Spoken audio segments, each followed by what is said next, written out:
Hello and welcome to railway carnival by text book.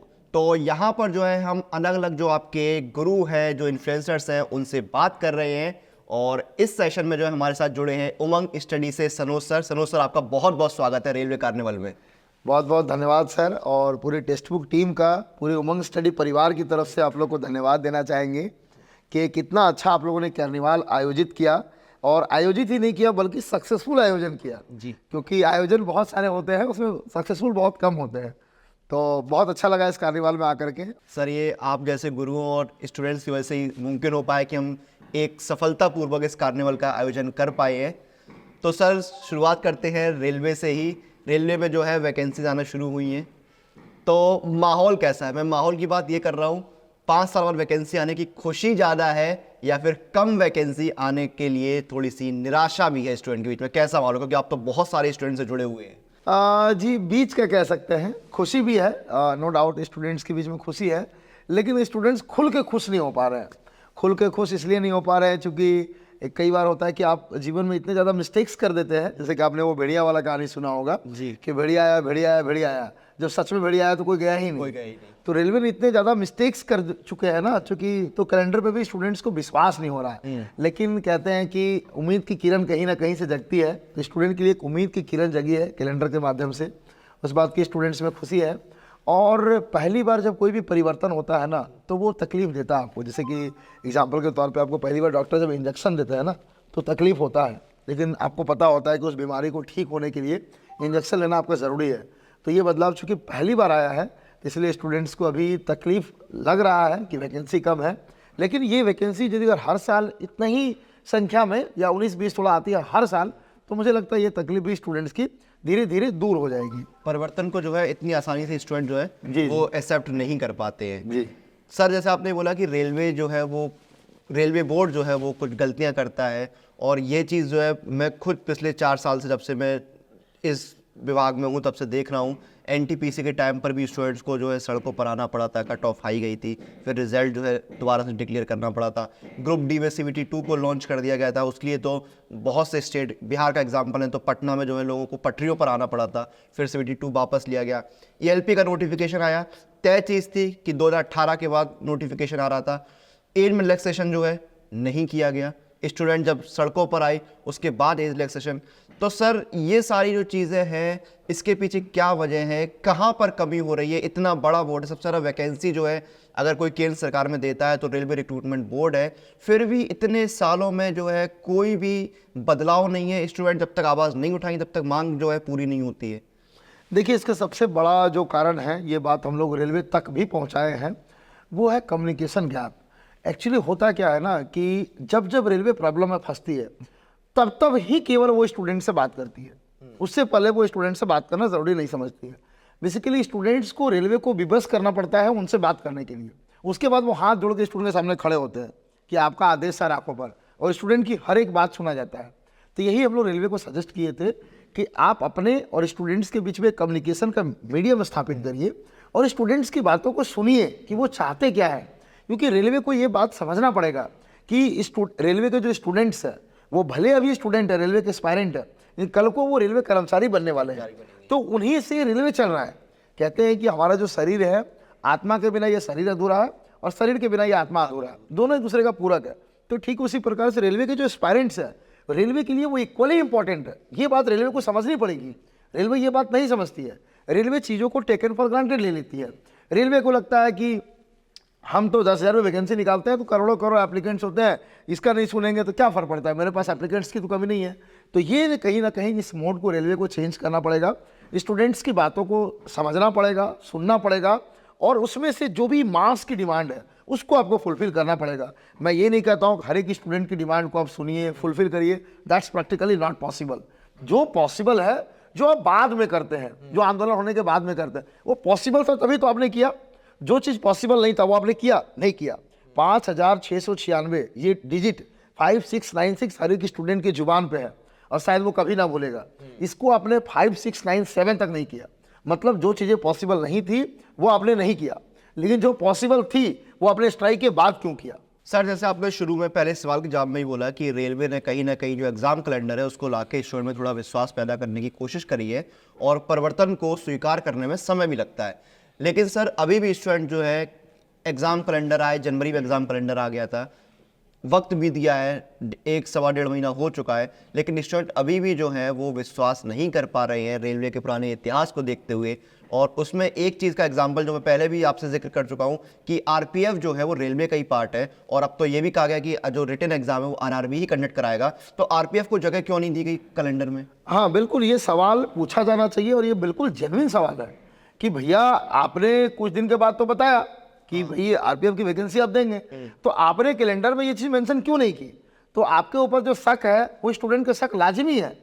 और आपने ये भी नहीं बताया कि आरपीएफ का जो वो आपने जो मेंशन किया है एम्प्लॉयमेंट न्यूज़ में, हालांकि देखने वाली बात होगी कि आरआरबी की वेबसाइट पर जो वो नोटिस आती है तो क्या कहीं कैलेंडर का मेंशन किया जाता है कि नहीं किया जाता, क्योंकि इस बार जो भी वैकेंसीज आई, वैकेंसीज की जो शॉर्ट नोटिस आई आरआरबी की वेबसाइट पे, चाहे वो एलपी का हो चाहे वो टेक्नीशियन का हो, उसमें बता दिया गया कि नेक्स्ट वैकेंसी कब आएगी।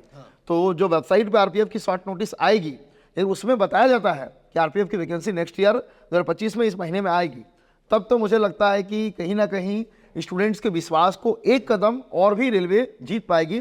लेकिन ये शक की बुनियाद स्टूडेंट्स की जायज़ है और जेन्युइन है कि भैया आपने जो कैलेंडर जारी किया उसमें आरपीएफ को मेंशन क्यों नहीं किया? उसमें भी तब आपने मेंशन नहीं किया जबकि आप जारी करने वाले थे आरपीएफ की वैकेंसी, कुछ ही दिनों के बाद आपने जारी किया, ऐसा नहीं कि बहुत ज़्यादा गैप है। तो मुझे लगता है कि इस छोटी सी चीज़ को रेलवे को एड्रेस करके कैलेंडर में प्रॉपर आरपीएफ की जो नोटिस जारी हो इसको मर्ज किया जाए कैलेंडर में, और एक कैलेंडर में आरपीएफ को भी इंक्लूड किया जाए, क्योंकि RPF is a part of railway, railway से थोड़ा सा भी डिफरेंट नहीं है। एक होती है सब्सिडरी बॉडीज होती है, जैसे कि डीएफसीसीआईएल है, dedicated freight corridor corporation of India limited, तो उसको रेलवे मतलब 2 अलग अलग संस्थाएं हो जाती है वो, तो वहाँ पे हम लोग की मांग नहीं है कि डीएफसीसीआईएल की भी एलपी की वैकेंसी आती है। हम लोग ऐसा तो नहीं बोल रहे कि डीएफसीसीआईएल को भी कैलेंडर में मर्ज करिए, बिल्कुल नहीं बोल रहे, लेकिन RPF is a pure government body, railway की ही बॉडी है, तो इसको बिल्कुल मेंशन रेलवे को करना चाहिए। थोड़ा सा अलग बात करते हैं, नोटिफिकेशन तो आ गए, वैकेंसी जो है आ गई हैं, आप खुद जो है काफ़ी समय से स्टूडेंट से जुड़े हुए हैं, रेलवे के सारे एग्ज़ाम्स जो हैं वो आप देखते हैं, उन पर नज़र रखते हैं, टेक्स्ट बुक के साथ भी लाखों अच्छे तैयारी कर रहे हैं साल दर साल। और अभी की जो स्थिति है, जब एग्ज़ाम कैलेंडर आ गया है, वैकेंसी कम है, स्टूडेंट जो है बॉर्डर लाइन पर हैं एज लिमिट को लेके, रणनीति में क्या परिवर्तन आया है, क्या रणनीति है, कैसे तैयारी कर रहे हैं बच्चे? बिल्कुल, देखिए कहते हैं कि समय के अकॉर्डिंग आप चेंज नहीं होते हैं ना, तो आप पीछे रह जाते हैं। इसका बेस्ट एग्जांपल लोग नोकिया का देते हैं, जो कि है भी। तो नो डाउट रेलवे के जो स्टूडेंट्स होंगे वो पहले से एक स्ट्रैटेजी के साथ चल रहे होंगे। ये लगभग सबको श्योर था कि 24 में वैकेंसी आएगी, और आई भी। हाँ, ये बिल्कुल अनबिलीवेबल था कि इतनी कम नंबर ऑफ वैकेंसीज आएगी। तो कम नंबर ऑफ वैकेंसी आने से कंपटीशन हाई होगा, इसमें कोई दो राय वाली बात नहीं है। और कट ऑफ कितना जाएगा ये भी किसी को कुछ नहीं पता है, क्योंकि इस बार जो भी कट ऑफ का प्रोडिक्शन होगा यो एक तरह से तुक्का ही होगा, क्योंकि कट ऑफ का जो भी प्रोडिक्शन होता है वो पास्ट के बेसिस पे होता है, और इसका कोई पास्ट नहीं है। अब इसको पिछले बार से मैच करने का कोशिश करेंगे तो कुछ मैच नहीं होगा, क्योंकि नंबर ऑफ वैकेंसीज में आसमान जमीन का अंतर है, नंबर ऑफ एप्लीकेंट्स में आसमान जमीन का अंतर है। पिछले बार एलपी और टेक्नीशियन की वैकेंसी एक साथ आई थी, इस बार एलपी और टेक्नीशियन की वैकेंसी मतलब कि अलग अलग आई है, तो कहाँ से इसको आप वो करेंगे? तो मुझे लगता है कि स्टूडेंट्स को अपना बेस्ट देना चाहिए, जो आपकी मैक्सिमम कैपेसिटी है, मैक्सिमम कैपेसिटी, उससे भी आपको 1% ज़्यादा का कोशिश करना चाहिए। 1% कम का तो सवाल ही पैदा नहीं होता है।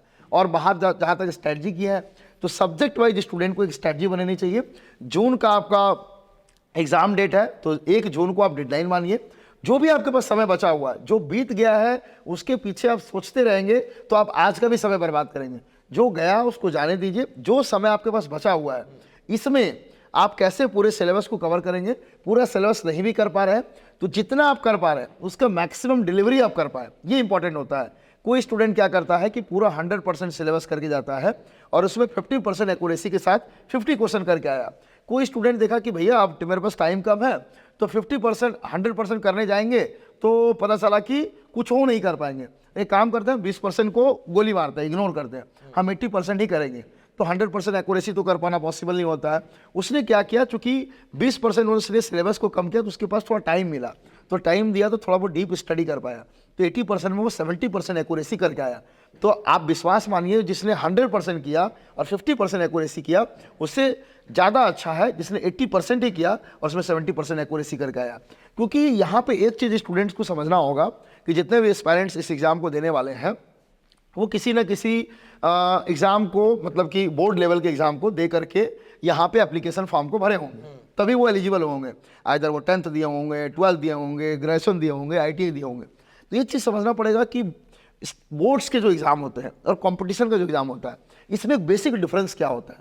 बेसिक डिफरेंस जो होता है वो ये होता है कि मानते हैं क्लास 10th में हम लोग दोनों अपीयर हुए, आप 61% लाए, हम भी 61% लाए, आप भी फर्स्ट डिवीज़न, हम भी फर्स्ट डिवीज़न। यहाँ वैसा नहीं होता है। यहाँ पे 2 सीट है, आप इधर 99% ला रहे हैं, हमको 99.1% लाना होगा, तब वही एक सीट आपका वाला छीन करके हम ले पाएंगे।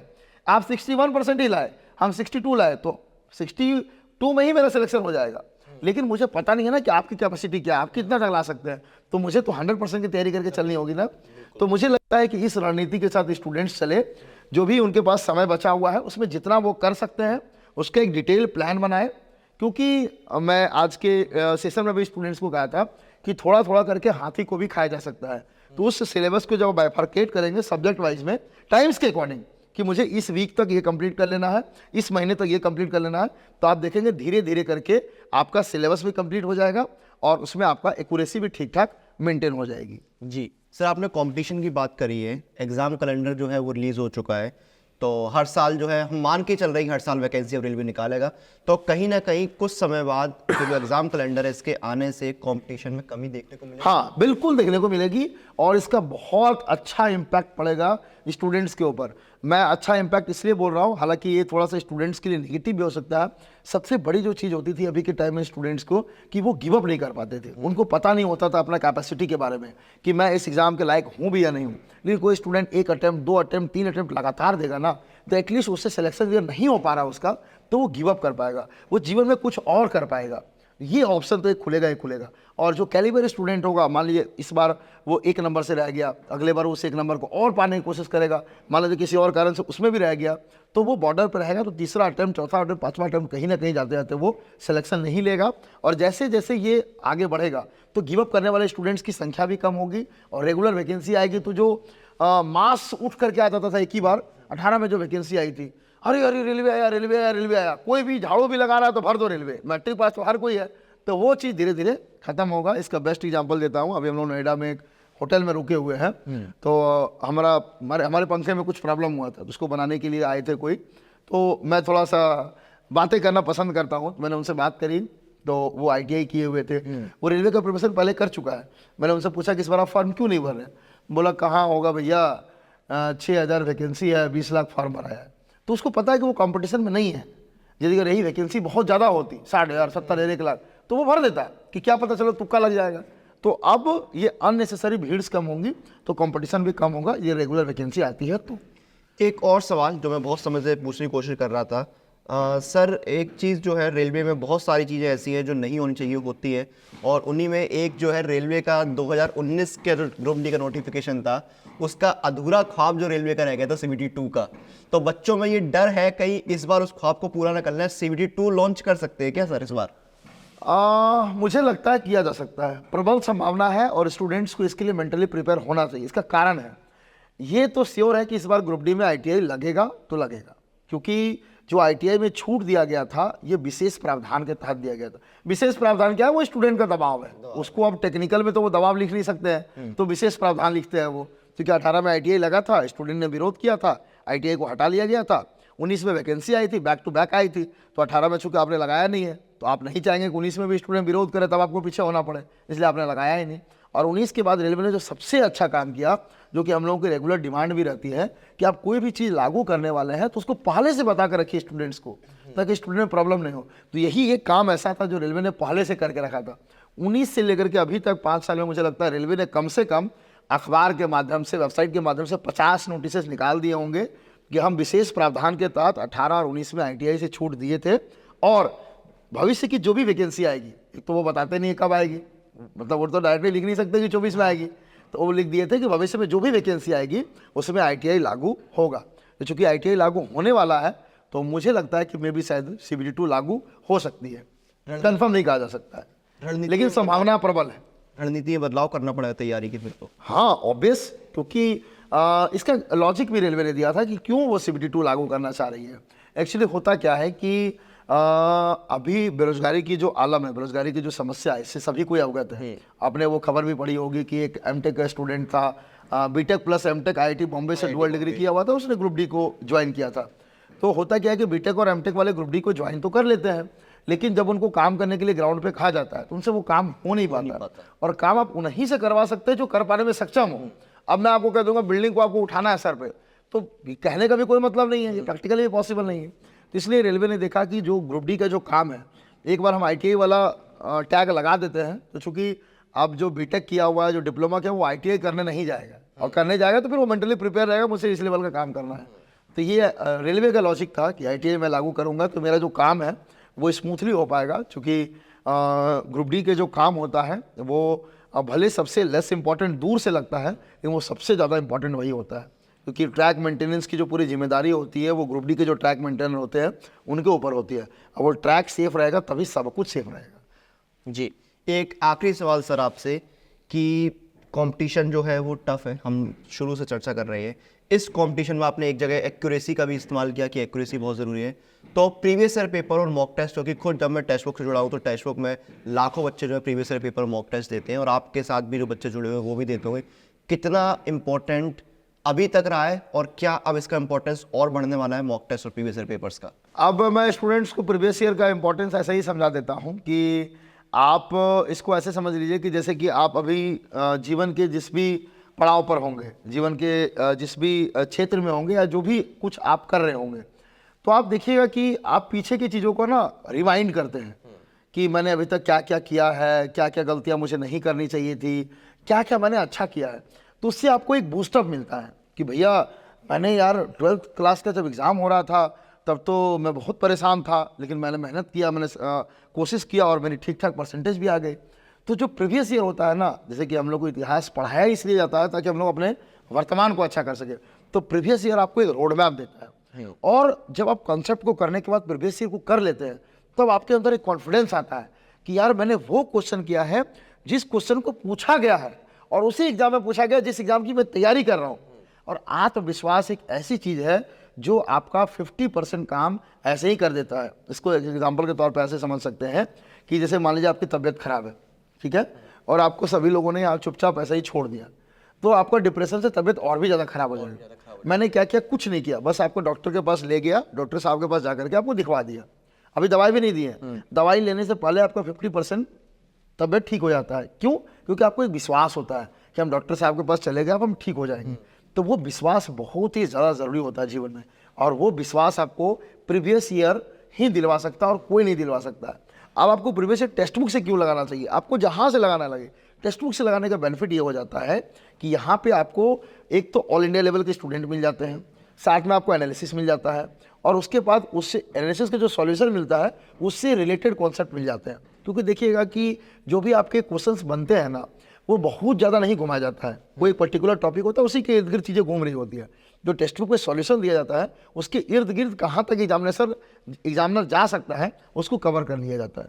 तो मुझे लगता है कि टेक्स्ट बुक जैसे प्लेटफॉर्म से स्टूडेंट्स को ये बेनिफिट मिलती है। बिल्कुल।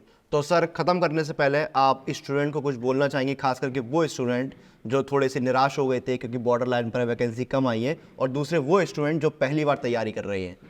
देखिए, जो पहली बार है, जो फ्रेश स्टूडेंट है, तो उनको बस इतना ही कहूँगा, नई जोश नई उमंग के साथ, कुछ कर गुजरने की चाहत के साथ, आपकी एनर्जी लेवल अलग है, फ्रेश तरीके से लगिए। और जो स्टूडेंट किसी कारण से एलिजिबल नहीं हो पाए हैं, तो एक बात आप विश्वास मानिएगा, और ये स्टोरी मैं बहुत से स्टूडेंट को सुनाता हूँ। अब्दुल कलाम सर का भी शायद नेवी वगैरह में कहीं सिलेक्शन नहीं हुआ था, इनफैक्ट वो सुसाइड करने के लिए चले गए थे, तो वहाँ पे किन्हीं ने उनको रोका था और कहा था कि आपका सिलेक्शन यदि अगर नहीं यहाँ नहीं हुआ है तो जीवन में कुछ अच्छा करने के लिए हुआ है। तो जीवन का केवल यही एक पड़ाव नहीं है, तैयारी करने के बाद भी आपका सिलेक्शन नहीं होता है तो जीवन में ज़रूर कुछ ना कुछ अच्छा होगा। आप इसको विश्वास मानिए, और जीवन के अदर सेक्टर में भी आप अच्छा कर सकते हैं। कहते हैं कि क्यों डरूं कि जीवन में क्या होगा, कुछ नहीं होगा तो तजुर्बा होगा। बिल्कुल सर। तो आप जो भी तैयारियां करेंगे, ऐसा नहीं है कि तैयारियों को एक सबसे अच्छी चीज़ क्या होती है ना, ये आपको मेहनत करना सिखा देते हैं। और मेहनत का कोई सब्स्टिट्यूट नहीं है। आप किसी भी क्षेत्र में जाएंगे आपको मेहनत करना पड़ेगा। आज मैं एक यूट्यूब चैनल चलाता हूँ, मुझे भी मेहनत करना पड़ता है। आप बच्चों को पढ़ाते हैं, आपको भी मेहनत यहाँ हर कोई कर रहा है। ये वीडियो रिकॉर्ड हो रही है, इस वीडियो को रिकॉर्ड करने के लिए भी मेहनत करना पड़ रहा है। तो एक बार आप मेहनत करना सीख जाते हैं तो जीवन के आप किसी भी पड़ाव में आप सक्सेसफुल हो जाते हैं। जी, तो thank you so much Sanoj sir, आपने समय निकाला और हमारे इस रेलवे कार्निवल में आप आए, बच्चों का मार्गदर्शन किया। बहुत बहुत धन्यवाद आपका। Thank you so much and once again thank you so much textbook team. तो ये थे सनोज सर, जिन्होंने हमारा रेलवे कार्निवल में अपनी उपस्थिति देकर मार्गदर्शन किया, आप सभी का मार्गदर्शन किया। और आप सभी को भी बहुत बहुत धन्यवाद हमारे साथ जुड़ने के लिए इस सेशन में, और इसी तरह हमारे साथ बने रहिए।